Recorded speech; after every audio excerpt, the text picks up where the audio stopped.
Nessa aula, vou explicar para você uma recordação daquilo que a gente viu em aula, de maneira a complementar e poder relacionar os estudos sobre fluxo, correlacionando a lei de Darcy com a rede de fluxo. Então, primeiramente, vou resolver aqui para você esse exemplo do permeâmetro de carga constante da lei de Darcy e, posteriormente, nós vamos repetir esses cálculos para determinarmos vazão e gradiente hidráulico utilizando os conceitos de redes de fluxo. Então, primeiramente, nós vamos usar aqui a lei de Darcy. Dessa maneira, nós queremos nesse problema determinar a vazão. Para isso, nós precisamos de quem? Do gradiente hidráulico.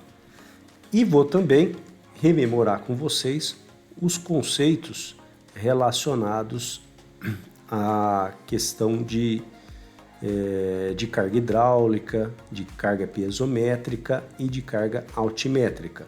Como, por exemplo, está aqui posto, né? Coloquei aqui um plano de referência para vocês.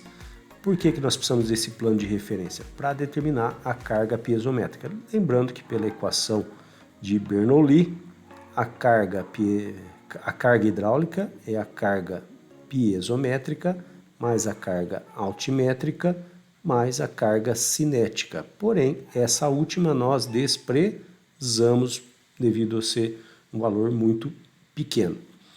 Dessa maneira, a carga hidráulica é então a carga piezométrica mais a carga altimétrica. Pois bem, no caso do topo, nós temos que a carga altimétrica Z em relação a um plano de referência. Então, você precisa ter um plano de referência para determinar a carga altimétrica. Nesse caso, é a distância do plano de referência até o ponto onde você está querendo medir no topo dessa amostra de solo. No caso aqui, desse ponto aqui até o topo, são quantos? 12 centímetros. Então, dessa forma, a carga altimétrica equivale a 12 centímetros. Quanto equivale a carga piezométrica? A carga piezométrica é quanto tem de pressão de água acima desse ponto, provocado por uma coluna de água acima desse ponto onde eu estou medindo aqui, topo. Ou seja, quanto que eu tenho? 2 centímetros, porque vai até esse ponto aqui, ó. Então, a carga piezométrica, 2 centímetros. Portanto, a carga hidráulica, você sabe que é a soma dessas duas parcelas, ou seja, 12 mais 2, 14 centímetros. No caso da base, a carga altimétrica nesse ponto vale quanto? É zero, a diferença, né? Não tenho diferença ali em relação ao plano de referência em relação ao ponto que eu estou medindo. Eu estou medindo exatamente na referência. E a carga piezométrica é quanto de água. Essa amostra está toda saturada, inclusive acima dela. Ou seja, eu tenho 12 mais 2 centímetros. Ou seja, eu tenho 14 centímetros de lâmina d'água acima desse ponto aqui da base da amostra de solo do permeâmetro. Portanto, a carga hidráulica equivale a 0 mais 14, ou seja, 14 centímetros. Vejam que as cargas altimétrica e piezométrica podem variar, mas a carga hidráulica se mantém constante, ok? O que não poderia ser diferente, isso que nós estamos fazendo um ensaio de carga constante. Dessa forma, nós temos aqui o cálculo do gradiente, vai ser a perda de carga, no caso aqui, vou calcular a perda de carga aqui primeiramente. Então, a perda de carga será a diferença entre a carga hidráulica inicial e a carga hidráulica final nesse sistema. Ora, a carga hidráulica inicial depende do plano de referência. Nós estamos, se adotarmos essa mesma referência, ou seja, nós temos aqui 12 mais 2, 14 mais 6, 20 centímetros. Menos A carga hidráulica final, em relação a esse plano de referência, na saída nós temos o quê? 12 mais 2, 14. Ou seja, a perda de carga é de 6 centímetros. Dessa maneira, nós conseguimos calcular quem? Conseguimos calcular, vou aqui para baixo, o gradiente hidráulico, que nada mais é do que a perda de carga dividido pelo comprimento do solo a ser percolado. Nesse caso, 6 dividido por 12, que é o comprimento da amostra. Dessa forma, nós temos um gradiente hidráulico de meio, ele é adimensional. A partir daqui, nós conseguimos determinar quem? A vazão, que é dada segundo a lei de Darcy como QIA, coeficiente de permeabilidade, vezes o gradiente hidráulico, vezes a área dessa amostra. Ou seja, vamos imaginar que esse solo está aqui e ele tem ele é uma seção aqui retangular, com essa medida valendo 1 centímetro, ok? Então vamos aqui, ó. A área será igual então a essa largura vezes 1 centímetro. Logo, esse B equivale a quanto? 8. 8 vezes 1, então nós temos aqui 8 centímetros quadrados. O gradiente hidráulico nós já temos, ele vale meio, e o K, que é o coeficiente de permeabilidade, está dado aqui embaixo. Ó. Ele é 1, 2, 3, 4, 5. 5 vezes 10 a menos 2. 5 vezes 10 a menos 2 metros por segundo, né? Ou, no caso aqui, 5 vezes 10 a menos 5. 5 vezes 10, vou transformá-la em centímetro, isso vai equivaler então a menos 3 centímetros por segundo. Dessa forma, a vazão será 5 vezes 10 a menos 3, que multiplica meio, que multiplica 8. Então, esse daqui é dimensional, esse está em centímetros por segundo e esse está em centímetros quadrados. O resultado aqui sairá em centímetros cúbicos por segundo. Então, vou fazer essa continha aqui, que eu não tinha feito lá antes. Então, 5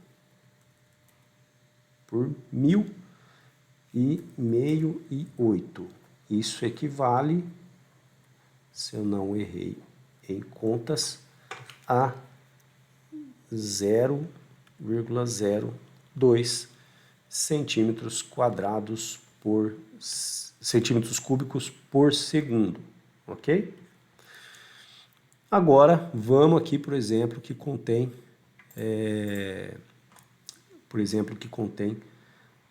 a rede de fluxo estabelecida. Conforme eu tinha feito em aula com vocês, toma-se aqui o permeâmetro, então se ele tem 12 centímetros de comprimento, a amostra de solo, e ele tem 8 de largura, um número que gera uma divisão de valor inteiro é o número 2. Então, se cada elemento desse daqui, ó, se eu adotar esse quadradinho, o elemento da rede de fluxo de 2 por 2 centímetros, significa que 8 por 2 eu tenho 4 canais de fluxo.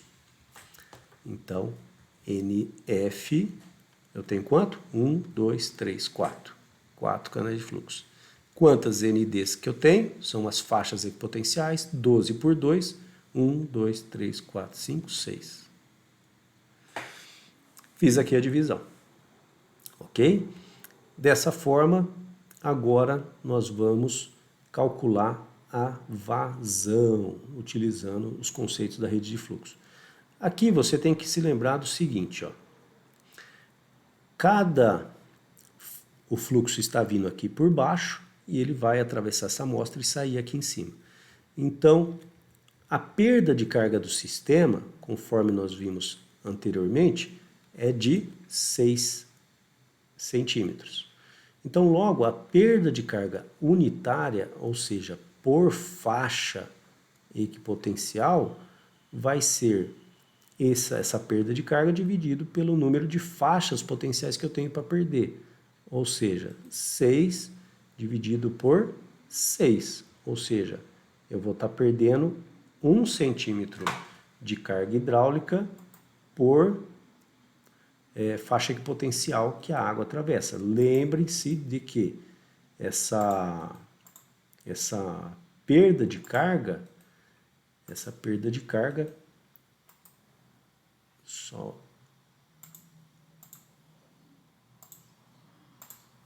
um segundo aqui, que eu estou tentando sair aqui, pessoal, do OneDrive que está pesando aqui, memória de computador. Vai ficar gravado, mas me desculpem. Vamos lá. Estava dando uma travadinha, agora vai melhorar. Então, a perda de carga unitária, ou seja, a perda de carga pela água passar por cada faixa equipotencial, ou seja, por cada faixa dessa daqui, ó, ele vai perdendo 1. Ao final, ele termina 0. Então, dessa forma, vamos lembrar que o gradiente hidráulico, ele é o quê? A perda de carga pelo comprimento a ser percolado. Só que Lzão é o total. Cada pedacinho desse daqui, ó, é um comprimento Lzinho da amostra de 2 centímetros. Então, quer dizer que se eu fizer a perda de carga unitária pelo Lzinho, então eu tenho aqui, ó, 1 dividido por 2. Ou seja, o gradiente hidráulico ele se mantém constante em função também das amostras de tamanho infinitesimal. Ele é constante ao longo da perda de carga. Então, dessa maneira, por isso que na aula eu mostrei para vocês que uma maneira de escrever o gradiente hidráulico seria você colocar a perda de carga unitária pelo comprimento unitário ou simplesmente a perda de carga total dividido pelo comprimento da amostra, da amostrinha de 2 centímetros, multiplicado por quem? Pelo número de faixas potenciais, que vai dar no mesmo. Perda de carga total 6, dividido por 2 vezes 6, isso vai dar quanto? Meio, entendeu? Só para mostrar para vocês de onde que veio isso daqui, ó. Porque quando eu expliquei isso na sala de aula, percebi que vocês ficaram com um pouco de dúvida. Então, da mesma forma, nós podemos calcular a vazão total, daquela forma, né, de Darcy, ou também podemos calcular segundo os conceitos da rede de fluxo, que é K vezes ΔH vezes NF sobre ND. Ok? Então, para entender isso, agora eu vou calcular o quê? Eu vou calcular para cada canal de fluxo, ó, que eu estou aqui achurando. Deixa eu pegar aqui uma caneta amarela aqui, ó, achurar para vocês. Ó. Eu vou calcular desse canal de fluxo.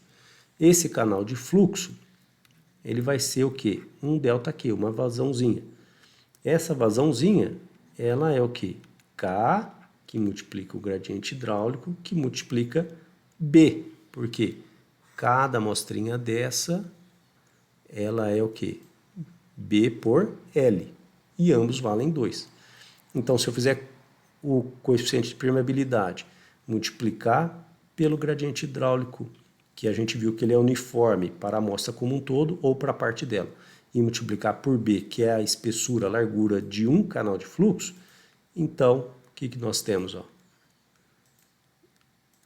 5 vezes 10 a menos 3 centímetros por segundo, já estou fazendo em centímetro, que multiplica meio, que multiplica 2, tá? Então, quanto que isso vai dar? Deixa eu fazer a continha aqui.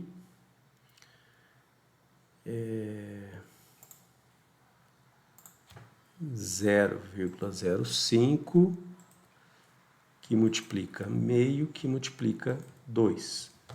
Então, isso vai dar simplesmente... Opa, perdi o valor aqui. Isso daqui vai dar 5 vezes 10 a menos 3. Nem precisava ter feito conta, né? Meio vezes 2 vai dar 1. E daí, multiplicando por 5 vezes 10 a menos 3, vai dar 5 vezes 10 a menos 3 centímetros cúbicos por segundo. Ok? Agora, se você quer a vazão total, basta você pegar o número de canais de fluxo que você tem né?